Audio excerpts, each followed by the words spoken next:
सिया धिया पाहुन श्री राम गे। जतकेर सिया धिया धन्य हमर भेल जीवन जनम ओरि ठाम गे।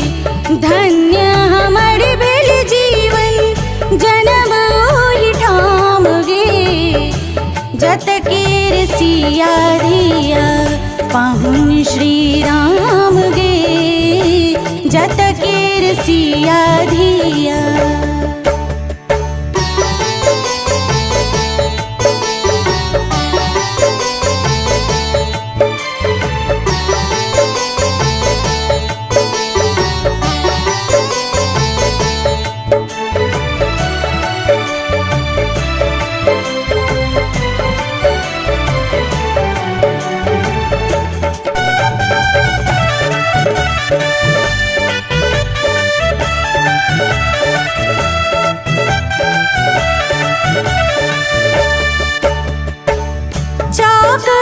जत शिव बनला उगना छल नाम गे। चाकड़ जत शिव बनला चाकड़ जत शिव बनला उगना छल नाम गे। जिनकर चाकड़ उगना विद्यापतिक गाम गे। धन्य हमर भेल जीवन जनम ओहि ठाम गे। धन्य हमर भेल जीवन जनम ओहि ठाम गे। जतकेर सिया धिया पाहुन श्री राम गे। जतकेर सिया धिया पाहुन श्री राम गे।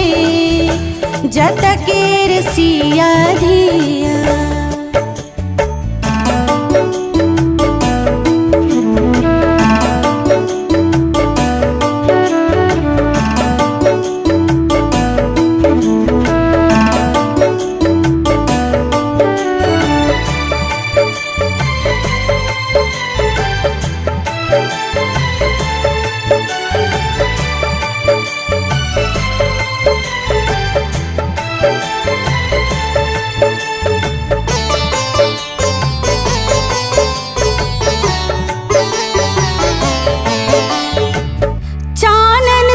चमक्या घड़ घड़ आंगन दलान गे। चानन सन चमक्या घड़ घड़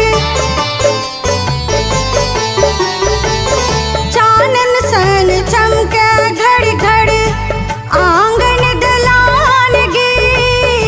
माटी क तुलसी चौड़ा गोसानी के गान गे।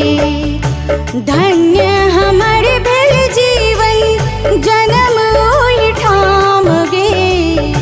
धन्य हमर भेल जीवन जनम ओहि ठाम गे। जतकेर सिया धिया पाहुन श्री राम गे। जतकेर सिया धिया पाहुन श्री राम गे। जतकेर सिया धिया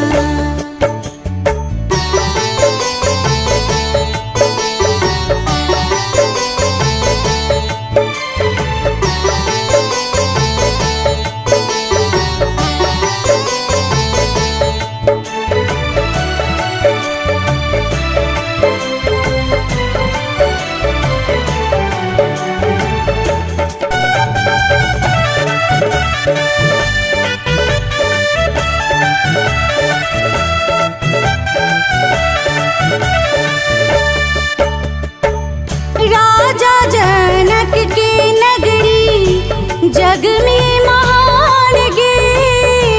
राजा जनक के नगरी राजा जनक के नगरी जग में महान गे।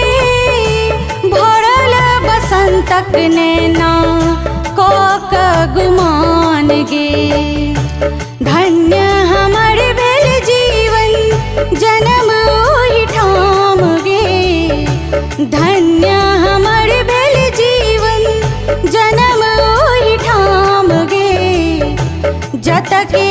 सिया धिया पाहुन श्री राम गे जतकेर सिया धिया पाहुन श्री राम गे जतकेर सिया धिया।